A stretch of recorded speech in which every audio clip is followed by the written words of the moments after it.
नमस्कार सभी विद्यार्थियों। आज हम गाउस थ्योरम की जो एप्लीकेशन नंबर 5 है वो एक्सप्लेन करेंगे, जो अपनी intensity of electric field due to conductor charge sphere लेंगे। आज अपना कंडक्टर चार्ज स्फीयर है, जिसकी वजह से इंटेंसिटी ऑफ इलेक्ट्रिक फील्ड क्या प्रेजेंट होता है, ये अपना टॉपिक रहेगा। और इस टॉपिक में आप देखिए, सबसे पहले हमने एक इन कंडक्टर चार्ज स्फीयर ले लिया। भाई कंडक्टर मतलब होलो स्फीयर भी हो सकता है।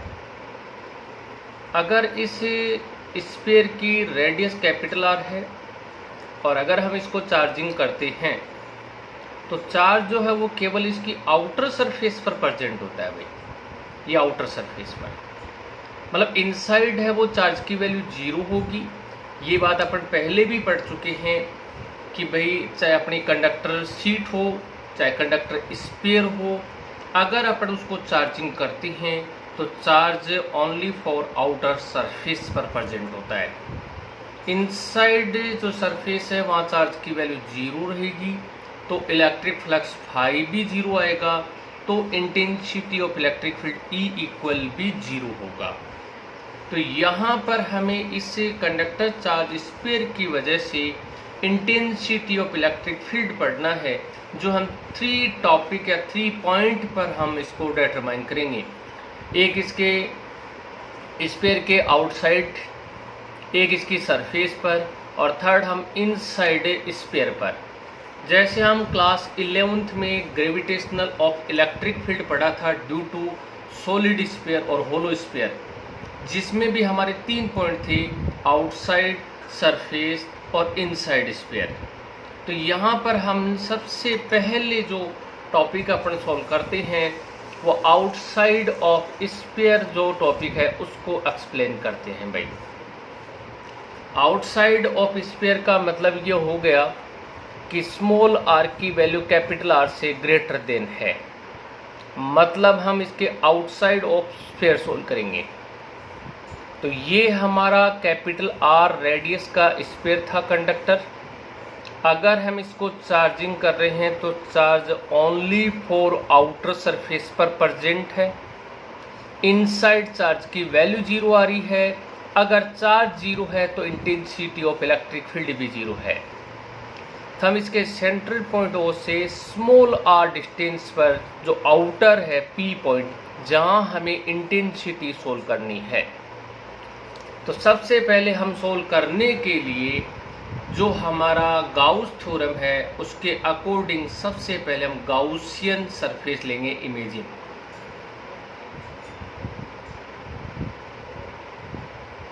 और यहाँ पर जो गाउसियन जो सरफेस बनेगी वो एक स्फेरिकल गाउसियन सरफेस ही होगी। भाई ये इमेजिनरी है, रियल में नहीं है। रियल में स्फीयर हमारा इनसाइड वाला है। तो यहाँ पर हम जो सोल्व कर रहे हैं वो आउटर सीट सर पॉइंट पर कर रहे हैं, जिसमें हमने एक स्फीयर मान लिया। भाई इस स्फीयर के पी पॉइंट पर ये डी ए पार्ट है, जहाँ हमें पहले इलेक्ट्रिक फ्लक्स सोल्व करना है इसका। तो आपको पता है कि पॉजिटिव चार्ज है, और पॉजिटिव चार्ज अगर है तो हम जानते हैं कि इंटेंसिटी भी आउटसाइड होगी और एरिया की डायरेक्शन डी ए भी हमारा आउटवर्ड है। तो डी ए और ई दोनों पैरेलल हैं, आपको पता है पैरेलल हैं, तो थीटा की वैल्यू 0 डिग्री आएगी, तो इलेक्ट्रिक फ्लक्स हमारा मैक्सिमम होगा। तो ये हमारा जो टॉपिक बन गया वो फर्स्ट एप्लीकेशन की तरह बन गया, जो हम intensity of electric field due two point charge पढ़ रहे थे, और पूरा टॉपिक अब उसी के अकॉर्डिंग सोल्व होगा। तो हम देखो, सबसे पहले डायग्राम के बाद सोल्व करते हैं कि electric flux in Gaussian surface. Electric flux in Gaussian surface, देखो D phi equal E dot D A होता है, बेसिक फॉर्मूला है। यहाँ अगर डी फाई का इंटीग्रेशन कर देंगे दोनों साइड, तो phi equal close integration E dot D A हो गया। अब हम डायग्राम में देख रहे हैं कि ई और डी ए जो हैं वो दोनों पैरेलल हैं, और अगर पैरेलल हैं तो थीटा की वैल्यू 0 डिग्री है, और अगर थीटा की वैल्यू 0 डिग्री है तो इलेक्ट्रिक फ्लक्स क्या आएगा भाई, मैक्सिमम होगा। तो आप देख रहे हो ई और डी ए पैरेलल है, तो थीटा इक्वल 0 डिग्री है, तो कॉस थीटा 1 हो गया भाई। ई और डी ए पैरेलल है डायग्राम में, तो थीटा इक्वल 0 डिग्री है, कॉस थीटा 1 हो गया, तो phi equal integration E D आ गया अपना। अपने को ई सोल्व करना है, इंटीग्रेशन डी हो गया, और ये इंटीग्रेशन डी ए जो इक्वल है वो 4 पाई आर स्क्वायर के इक्वल है भाई। और आप जानते हो 4 pi R square surface area of sphere, मतलब इस स्फीयर का सरफेस एरिया है, जो डी ए का integration equal 4 pi R square होता है। ये वैल्यू अपना भाई पुट करते हैं, तो आप देख रहे हो कि फाई इक्वल ई की जगह तो ई आ गया, लेकिन इंटीग्रेशन डी ए इक्वल क्या बन गया, 4 पाई आर स्क्वायर आ गया भाई। Phi equal E into 4 pi R square.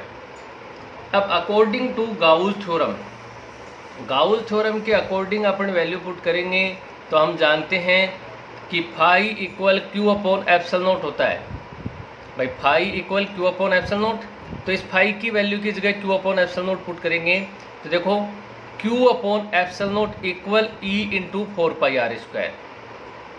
Q upon epsilon not equal E into 4 pi R square. तो अपने पास ई इक्वल क्या बन गया, Q upon 4 pi epsilon not R square. ये रिजल्ट आप देखो जो हमारी फर्स्ट एप्लीकेशन थी, सेम उसी के तरह ही ये रिजल्ट अपने को मिला है भाई। Phi E equal Q upon 4 pi epsilon not R square, ये इंटेंसिटी है जो पॉइंट चार्ज की वजह से भी यही थी, और स्फीयर के आउटसाइड भी यही तो रिजल्ट मिलेगा। अगर इसका वेक्टर प्रयोग करेंगे तो E vector equal Q upon 4 pi epsilon not R square R cap होगा भाई।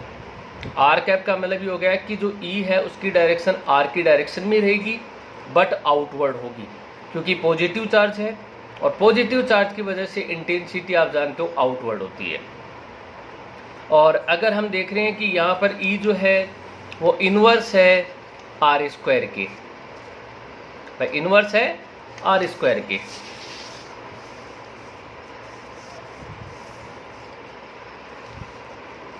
तो यहाँ पर देखो अभी अब अपन देख रहे हैं कि जो डिस्ट्रीब्यूशन है वो कौन से टाइप का है।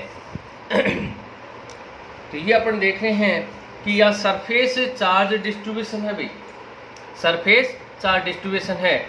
तो सरफेस चार्ज डिस्ट्रीब्यूशन में हम सरफेस चार्ज डेंसिटी यूज करेंगे, और सरफेस चार्ज डेंसिटी का फॉर्मूला क्या होता है भाई,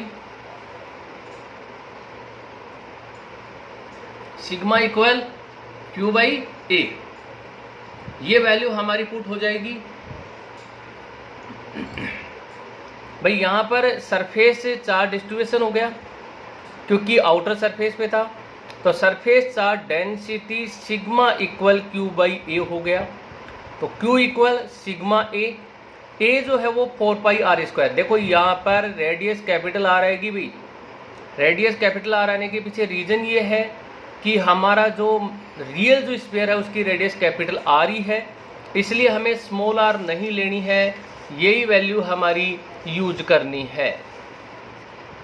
अब हम क्या करेंगे, यहाँ पर देखो Q equal sigma into 4 pi R square हो गया, तो E इक्वल Q की जगह वैल्यू पुट करेंगे sigma into 4 pi R square upon 4 pi epsilon not small R square नीचे है, 4 पाई से 4 पाई कैंसिल हो गया, तो E इक्वल हो गया sigma R square upon epsilon not R square.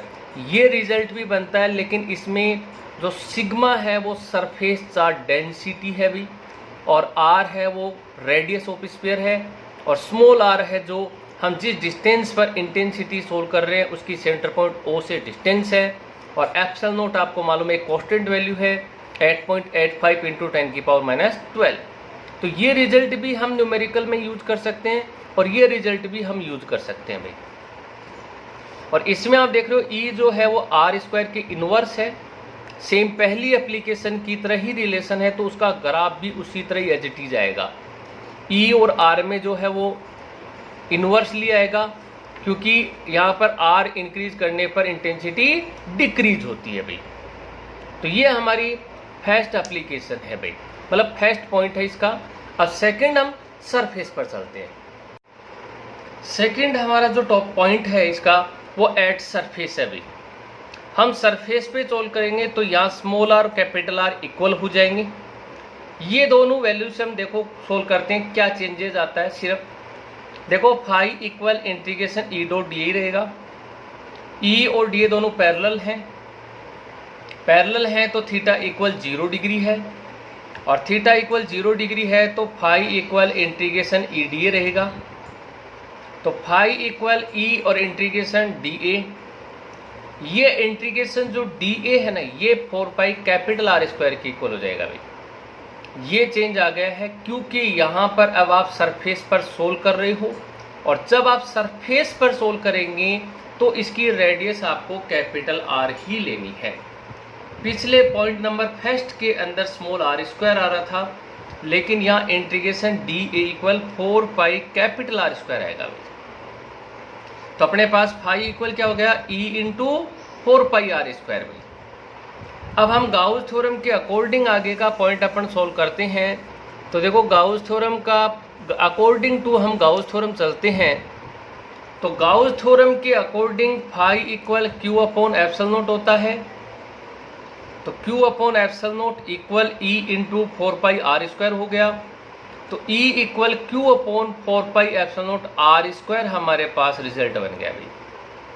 इस फॉर्मूले को भी आप वेक्टर फॉर्म में करोगे तो इस तरीके से हो सकता है E vector equal Q upon 4 pi epsilon not R square, लेकिन ये स्मॉल आर कैप ही आएगा भाई, क्योंकि हम रेडियस की आर की डिस्टेंस में है इसलिए, क्योंकि हमारा कैपिटल आर फिक्स है। तो ये वेक्टर फॉर्म इस तरीके से बन सकता है इसका। तो ये हमारा रिजल्ट रहेगा वो सरफेस पर रहेगा भाई, जिसमें आपने देखा कि स्मॉल आर की जगह कैपिटल आर हो गया। E equal Q upon 4 pi epsilon not small R square है, उसकी जगह कैपिटल आर स्क्वायर आ गया। तो ये हमारा इसका सेकंड पॉइंट था जिस पर intensity E equal Q upon 4 pi epsilon not capital R square, ये सरफेस पर इंटेंसिटी होगी भाई। और जो थर्ड जो हमारा है वो इनसाइड ऑफ स्फीयर है भाई। थर्ड हम जो टॉपिक सोल्व करेंगे, थर्ड हमारा इनसाइड अंदर वाले पार्ट पर हम जाएंगे। तो इनसाइड पोर्शन में रिजल्ट क्या बनता है आप ध्यान देना। Inside of sphere small R की वैल्यू कैपिटल आर से लेस देन हो गई, आप देख रहे हो अंदर चले गए, हम इनसाइड पोर्शन में आ गए। अब हमने देखा था कि इस स्फीयर में इनसाइड पोर्शन में तो चार्ज की वैल्यू क्या है, 0 है। जब चार्ज 0 है तो इलेक्ट्रिक फ्लक्स भी वहाँ क्या हो गया, 0 हो गया। और जब इलेक्ट्रिक फ्लक्स 0 हो गया तो इंटेंसिटी भी क्या आएगी, 0 आएगी भाई। तो इनसाइड पोर्शन में इंटेंसिटी जो है कंडक्टर स्फीयर में वो 0 होगी। 0 होने के पीछे रीजन ये है कि इनसाइड चार्ज की वैल्यू 0 होती है, मतलब चार्ज प्रेजेंट नहीं होता। और जब चार्ज प्रेजेंट नहीं होगा तो इलेक्ट्रिक फ्लक्स 0 होगा, और जब इलेक्ट्रिक फ्लक्स 0 होगा तो इंटेंसिटी जो आएगी वो भी क्या आएगी, 0 आएगी भाई। तो यहाँ पर हमने 3 पॉइंट सोल्व करे कंडक्टर चार्ज स्फीयर के, आउटर, सरफेस और इनसाइड, जिसमें आउटर पर हमारे पास रिजल्ट था के Q upon small R square, surface पर था के Q upon capital R square, और इनसाइड में इंटेंसिटी 0 आ गई। तो आप देखते हो कि मैक्सिमम इंटेंसिटी फिर कहाँ प्रेजेंट होगी, क्योंकि इनसाइड जो हमारा स्फीयर था वहाँ इंटेंसिटी 0 है। सरफेस पर जो इंटेंसिटी है वो के Q by capital R square है। इसके बाद हम जैसे जैसे डिस्टेंस इंक्रीज कर रहे हैं इंटेंसिटी डिक्रीज हो रही है, तो फिर मैक्सिमम इंटेंसिटी कहाँ हो गई, सरफेस पर हो गई। तो हमने ये लिखा maximum intensity of electric field present at surface of sphere, मतलब स्फीयर के सरफेस पर ये मैक्सिमम इंटेंसिटी होती है भाई, क्योंकि इनसाइड हमने देखा कि इंटेंसिटी 0 आ रही है, तो इंटेंसिटी 0 है। और सरफेस पर हमने देखा के Q by capital R square है। इसके बाद आउटर में हम देख रहे हैं कि जैसे डिस्टेंस इंक्रीज कर रहे हैं इंटेंसिटी हमारी आर स्क्वायर इनवर्स से डिक्रीज हो रही है, तो maximum intensity present at surface of sphere, मतलब इसके सरफेस पर मैक्सिमम इंटेंसिटी होगी भाई। अब हम तीनों पॉइंट का ग्राफ ड्रॉ करते हैं, तो हमारा ग्राफ कैसा बनता है उस पर आप ध्यान देंगे भाई। तो ग्राफ हम ड्रॉ करते हैं अगर, तो ये ग्राफ देखो किस तरीके से आता है, graph between E and R. देखो हम एक्स एक्सिस पे ये आर ले लिया है, वाई एक्सिस पे हमने इंटेंसिटी ले ली है। हमने इस ग्राफ के 3 पार्ट कर दिए। ये जो पॉइंट है वो सरफेस ले लिया है, आर इक्वल कैपिटल आर आप देख रहे हो। ये पोर्शन हमारा इनसाइड वाला हो गया जिसमें हमने लिखा स्मॉल आर लेस देन है कैपिटल आर से, और ये हमने ले लिया आउटर जिसमें स्मॉल आर की वैल्यू कैपिटल आर से ग्रेटर देन है। अब हम जब ग्राफ ड्रॉ करेंगे तो इनसाइड वाले पोर्शन में इंटेंसिटी 0 आ रही है आप देख रहे हो, क्योंकि यहाँ इंटेंसिटी प्रेजेंट ही नहीं है। और जब इंटेंसिटी प्रेजेंट नहीं है तो आपको पता है कि यहाँ कोई ग्राफ ड्रॉ नहीं होगा। सरफेस पर हमारी इंटेंसिटी मैक्सिमम है, हमने यही कहा था कि सरफेस पर इंटेंसिटी मैक्सिमम प्रेजेंट होगी। हम आउटर की बात करते हैं तो आउटर में हमारा रिलेशन ये होता है कि इंटेंसिटी आर स्क्वायर के इनवर्स होती है। तो अब जैसे ही आर इंक्रीज करोगे इंटेंसिटी डिक्रीज हो जाएगी भाई। ई इनवर्स है आर स्क्वायर के, मतलब सरफेस से आर इंक्रीज करोगे इंटेंसिटी डिक्रीज होगी, इसलिए मैक्सिमम इंटेंसिटी कहाँ प्रेजेंट हो रही है, सरफेस पर आ रही है भाई। तो ये हमारा ग्राफ है draw between intensity and distance भाई। तो ये अपना टॉपिक था intensity of electric field due to conductor charge sphere भाई, जिसमें 3 टॉपिक पर आपको सोल्व करना है, आउटर, सरफेस और इनसाइड। जिसमें आउटर पॉइंट पर आपके पास रिजल्ट आएगा Q/4πε0 small R square, surface पे रहेगा E equal Q/4πε0 capital R square, और इनसाइड जो इंटेंसिटी रहेगी वो 0 रहेगी। उसके पीछे रीजन आपको पता है कि चार्ज 0 होता है तो इलेक्ट्रिक फ्लक्स भाई 0 होता है, तो इंटेंसिटी भी 0 आती है भाई। तो ये अपना पॉइंट है जिसमें अपने 5 नंबर की एप्लीकेशन ली है ये गाउस थ्योरम की, जो कंडक्टर चार्ज स्फीयर है भाई। इसके बाद अपनी एक लास्ट एप्लीकेशन और है जिसमें हम इंसुलेटर चार्ज स्फीयर पढ़ेंगे गाउस थ्योरम की। Okay, thank you.